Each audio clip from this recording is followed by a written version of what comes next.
sports, Yes. it happens very much. At this point, maybe I would say this lah. Kan masa netizen cakap tu pakaian semua tu, it doesn't really represent our culture. I think cyberbullying doesn't represent the culture. Yes, of betul.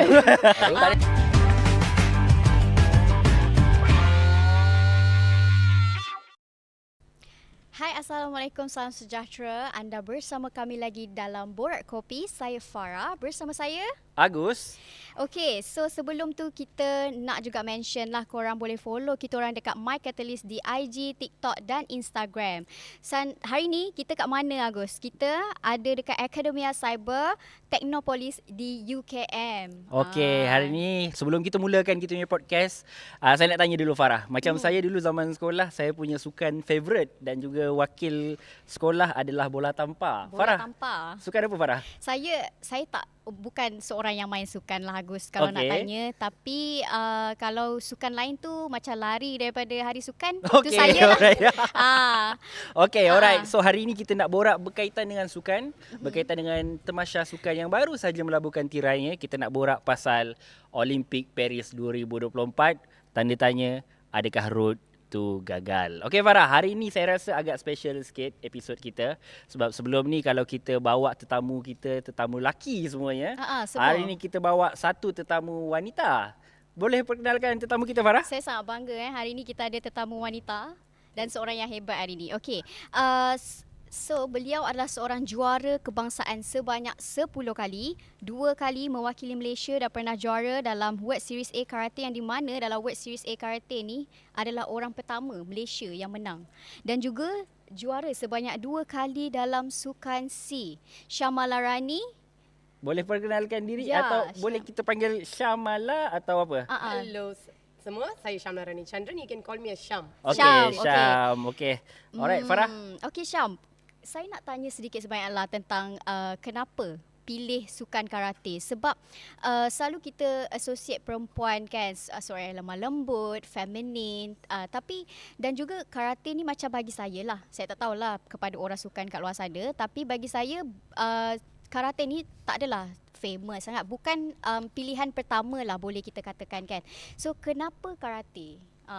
So in terms of karate, at the first memang banyak sukan saya dah ceburi. Ada juga yang long distance running lah, netball, hockey. Masa muda-muda tu kat sekolah, adventurous sikit lah, atletik sikit, pergi join semua sukan, semua club. And then at one point we came up to a point kita kena pilih career kita kena pilih masa hadapan kita. And then karate was the love, the passion for the karate was a bit more higher. So sebab tu karate. And then second thing, regarding a female athlete choosing karate, it shouldn't be a obstacle for a female athlete, perempuan tu pilih karate, because I would definitely say it with much confidence. Karate is one of the safest martial arts sports. We don't get much injury macam other martial arts sports. It's very very safe for all the female athletes to take up to. So you join karate daripada zaman sekolah atau macam mana? Not really. Karate yang paling lah saya choose. Oh iya ke? Paling lama saya buat. Dia macam love first sight ke apa? Yeah, kind of. I would say so. Sebab yang lari-lari tu memang dari kecil-kecil kita lari. That's a very basic sport. Tapi karate tu masa saya umur 12, quite a late participation in my karate. Tapi after like macam kicking and punching, like having something, sebab karate is not just a physical sports. Dia lebih daripada tu. It's like a mental sports. So since I love a lot of very competitive things, yang semua macam mental sports, so karate was my love.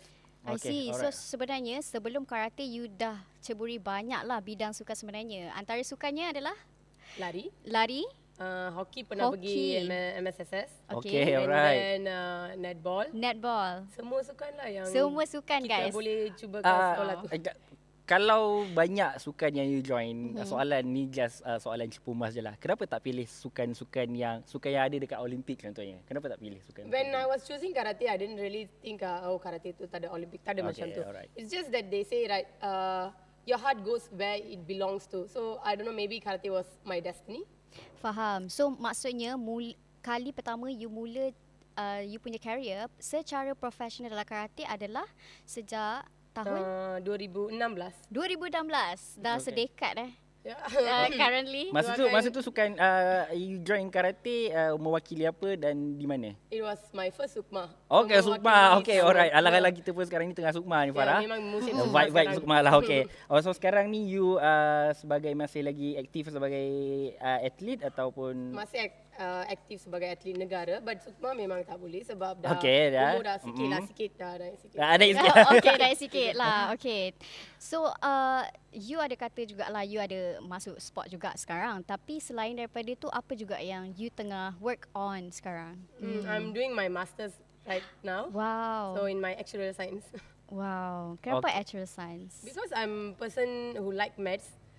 Masa I buat my sports, I was even considered of balancing my studies as well. Yang satu stereotype ada ke kalangan golongan sukan, where atlet tu Join sains sukan.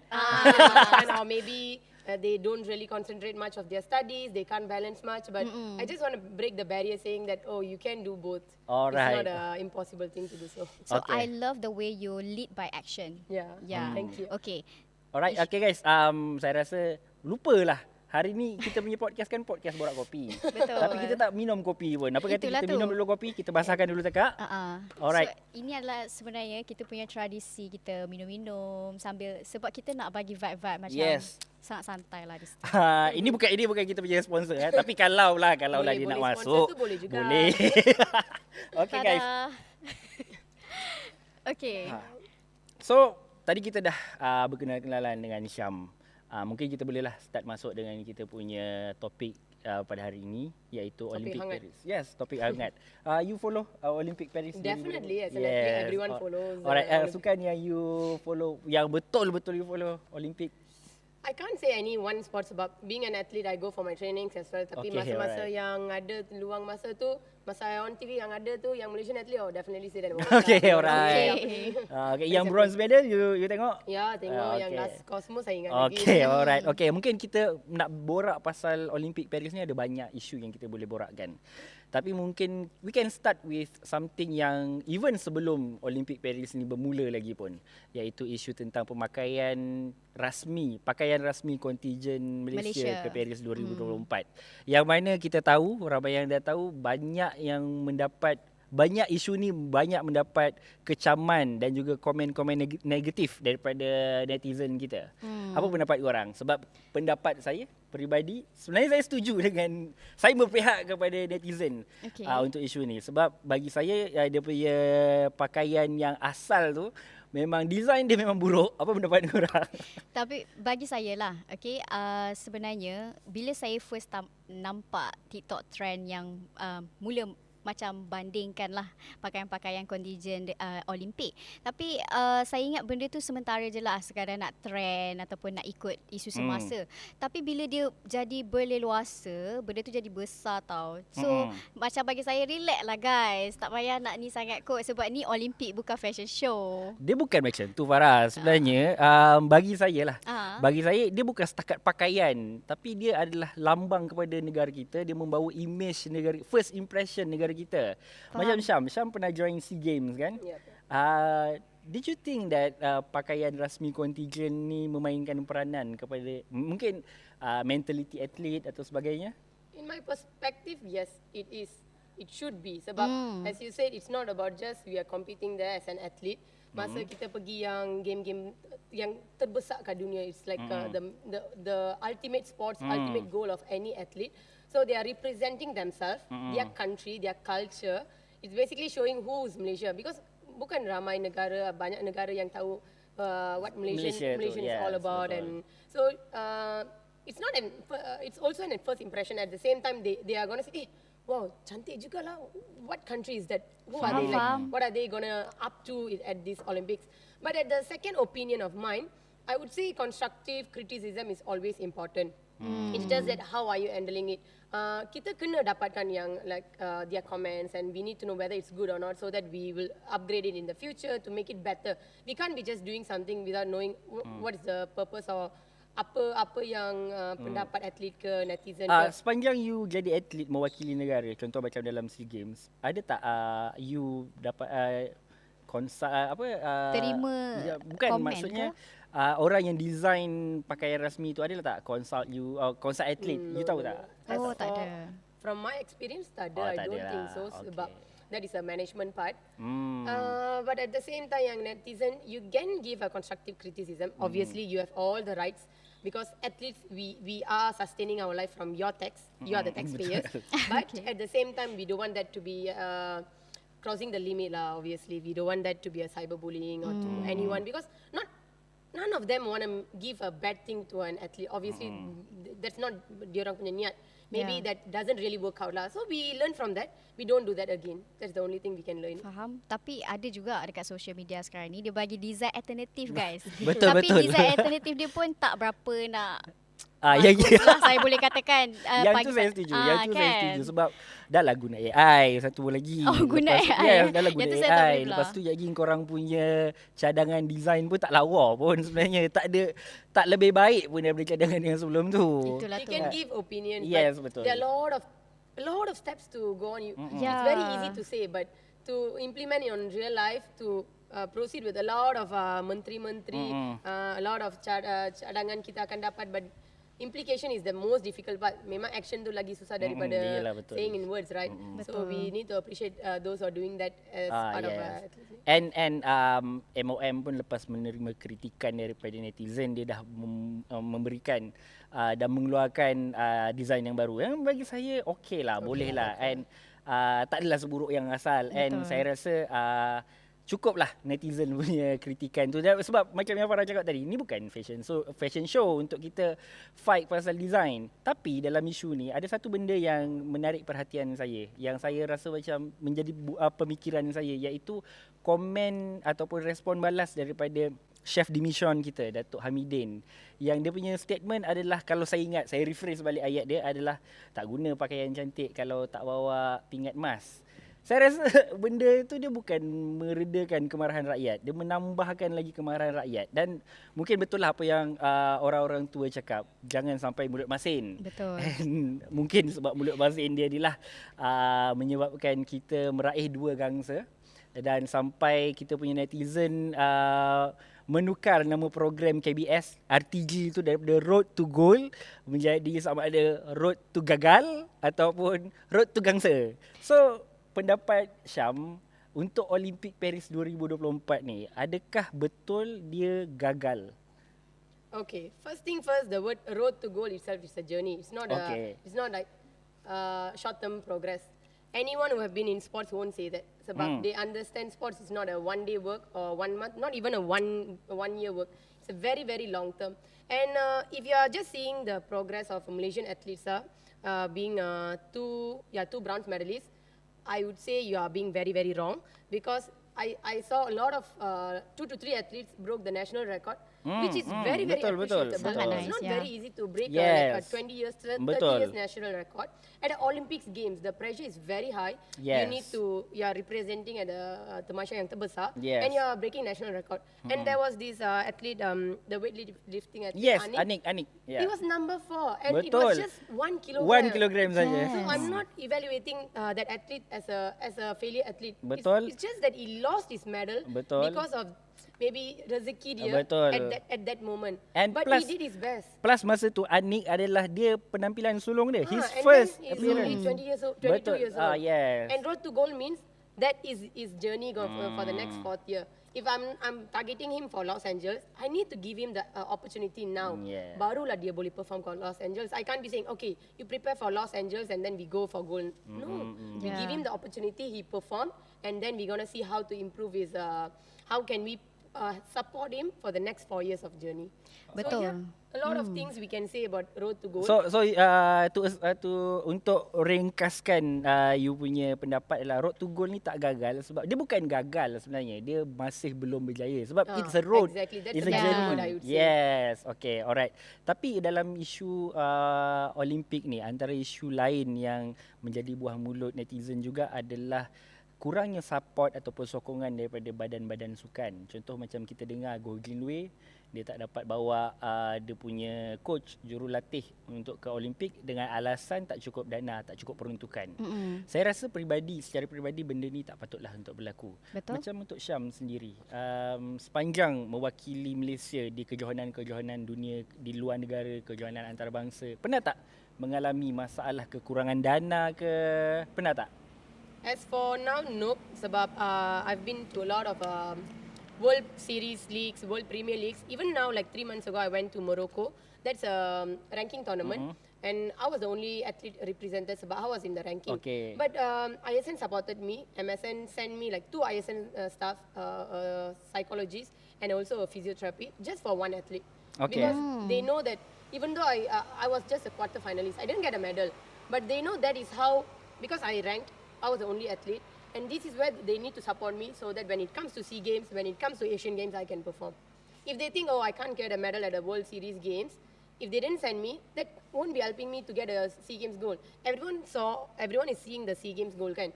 Tapi the journey is where they are contributing to us. Faham. So as for now, I'm very grateful sebab I memang Tak pernah lah karate ada. memang dapat support yang full lah. Okay, good. That's very good. And actually, I nak tanya you lebih detail lagi tentang tu. Just now you mentioned about pengorbanan, you mentioned about the journey itself. Ada banyak sebenarnya yang berlaku belakang takbir, tapi macam biasalah, opinion netizen kan ada banyak.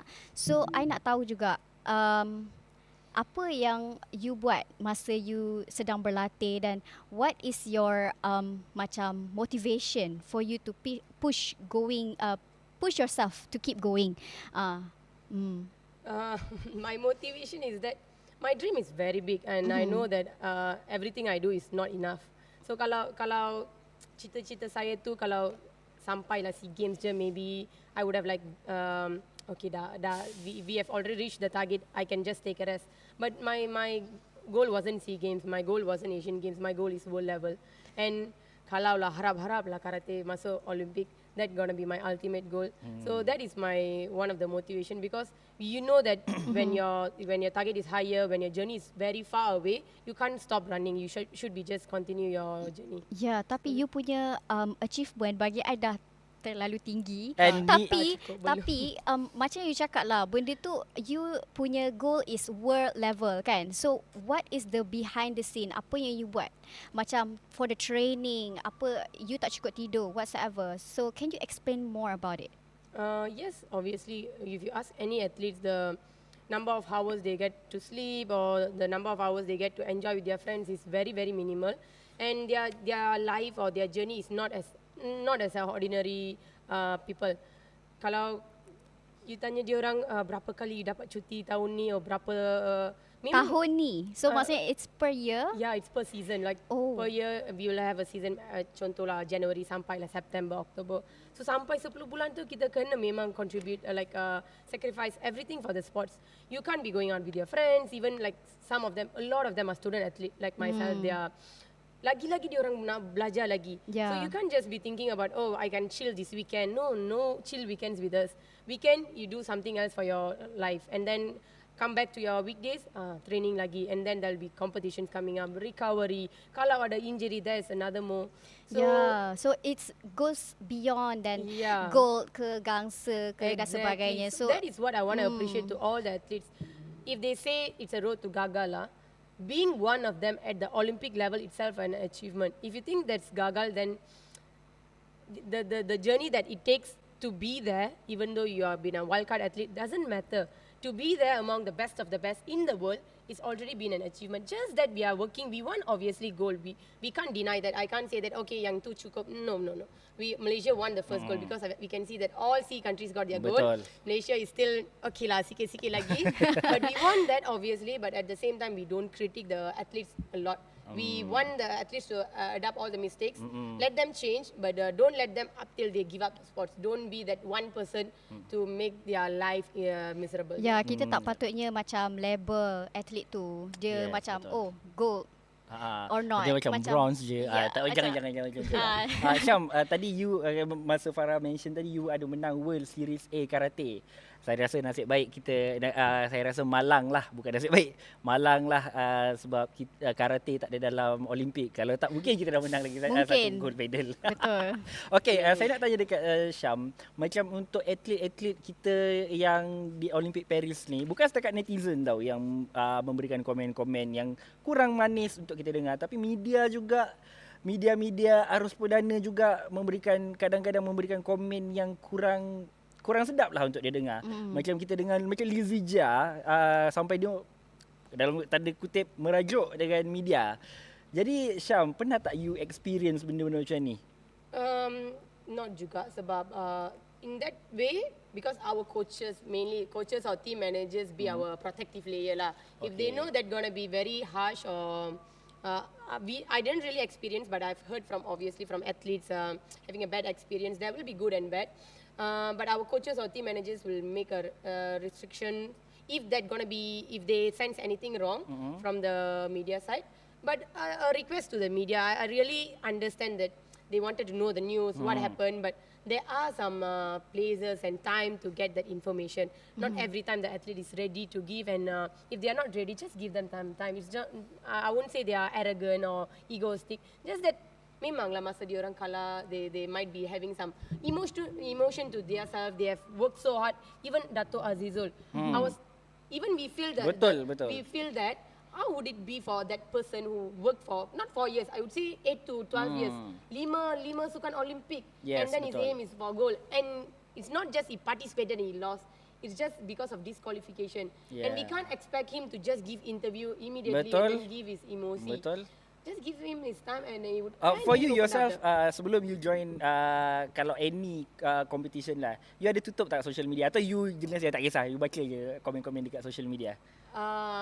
Masa-masa muda tu, sukma semua tu memang coach kita, because sama that is I think we should during that age of 18 sebab kita masih muda, and then our emotions are not balanced, and when you see a comment you'll be like, oh, the world is gone. Oh, kita ni memang atlet yang tak cukup lah. So you tutup lah social media masa tu, yes. Okay, because alright. we can't really accept the fact. It'll be very, very hurtful sebab first time you are being a national athlete, you are representing the country, and you then cannot achieve what you wanted to.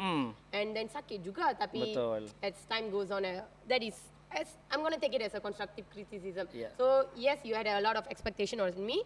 If I fail to do so, sorry from my side, I'll do better. Just make sure you don't use control your languages and so. Saya rasa ni untuk peringatan untuk kita jugalah, untuk netizen juga.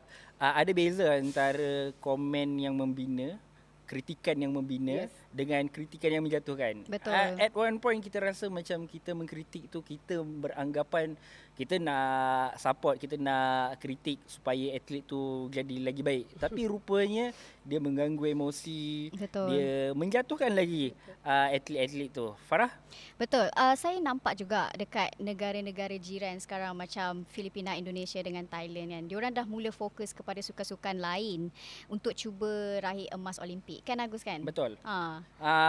Kalau macam yang saya ingat, Indonesia yang sebelum ni dia punya pingat banyak didapati daripada badminton, sekarang pun dah mendapat pingat emas daripada acara panjat tebing, climbing dan juga angkat berat.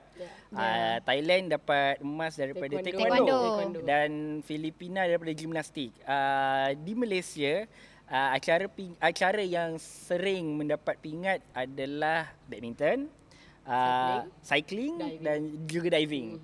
Mungkin kita perlu untuk explore sukan-sukan yang lain, atau kita just stick dan kita improvisekan sukan-sukan yang selama ni kita dapat pingat. There are two things. First, we should be yang whatever they are doing for the sports, macam diving, badminton, we need to give their support sebab being very logical, they are producing medals, so we need to give them the support they need if they want to improve in the sports. But at the same time, we need to widen up our vision sebab when there's more sports you are focusing, the probability is definitely higher. It's a simple maths. When you are focusing on like 10 sports, the pressure is low. You are focusing on all athletes, even like our weightlifter. If we would have maybe given much focus, I'm not sure from my vision. Tapi maybe that's 1 kg could have made a lot of difference. Betul. So we widen up to maybe 10 sports. We have all 10 sports. The probability is higher to get a medal. And both need to be done. We need to give support for those who are producing medal because we need to appreciate them. Diorang pernah badminton have been like not just here like for almost 20-30 years they have been producing medal. We need to respect them. Because of them Malaysia is at least at the medal threshold. Yeah, betul. At the same time let's support other sports so that they can prove what they are up to at the Olympic levels. Betul. Alright, sebab just fakta tambahan lah saya nak share. Untuk sukan angkat berat,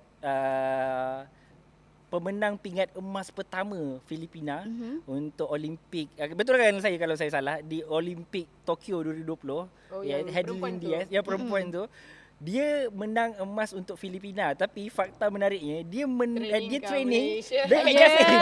Dekat Melaka guys. Tapi kita tak menang. Ada ke orang Melaka kat sini?